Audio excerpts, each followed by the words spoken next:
యోగి వేమన జీవిత చరిత్ర గురించి తెలుగులో సమాచారం కింద ఇవ్వబడింది. వేమన ప్రజాకవి, తత్వవేత్త, సంఘ సంస్కర్త మరియు గొప్ప యోగి.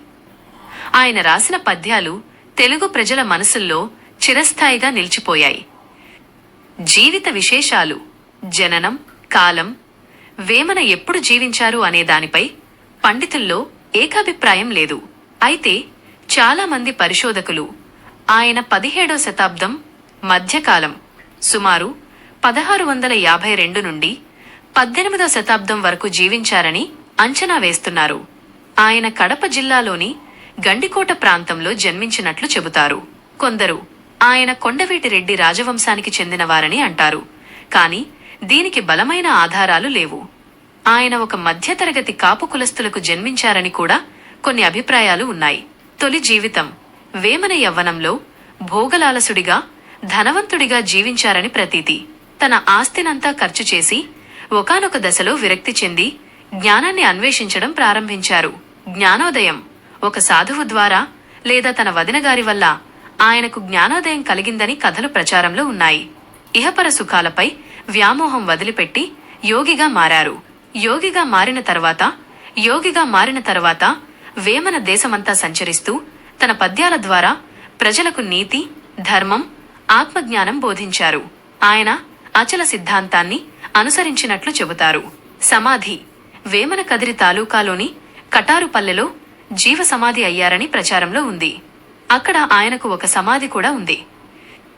వేమన పద్యాల ప్రత్యేకతలు: వేమన పద్యాలు తెలుగు సాహిత్యంలో ఒక ప్రత్యేక స్థానాన్ని కలిగి ఉన్నాయి. వాటి ప్రధాన లక్షణాలు: సరళమైన భాష. వేమన సామాన్య ప్రజలకు అర్థమయ్యే సరళమైన వ్యవహారిక భాషలో పద్యాలు రాశారు. ఆటవెలది ఛందస్సు: ఆయన పద్యాలన్నీ దాదాపుగా ఆటవెలది ఛందస్సులో ఉంటాయి. మకుటం: విశ్వదాభిరామ వినుర వేమ అనే మకుటం ఆయన పద్యాల ప్రత్యేకత. దీనికి విశ్వానికి ప్రియమైనవాడా, వేమ, వినుము అని అర్థం. కొందరు ఈ అభిరామ అనేది తన స్నేహితుడు లేదా గురువు పేరు అని కూడా చెబుతారు. సామాజిక సంస్కరణ: వేమన పద్యాలు కేవలం నీతిని మాత్రమే బోధించలేదు. నాటి సమాజంలో ఉన్న మూఢనమ్మకాలు, కుల వ్యవస్థ, విగ్రహారాధన, కపట సన్యాసుల దొంగతనం వంటి అనేక సామాజిక రుగ్మతలను నిర్భయంగా విమర్శించారు. లోతైన భావాలు: సరళమైన పదాల్లోనే లోతైన తాత్విక, నైతిక, సామాజిక భావాలను వ్యక్తం చేశారు.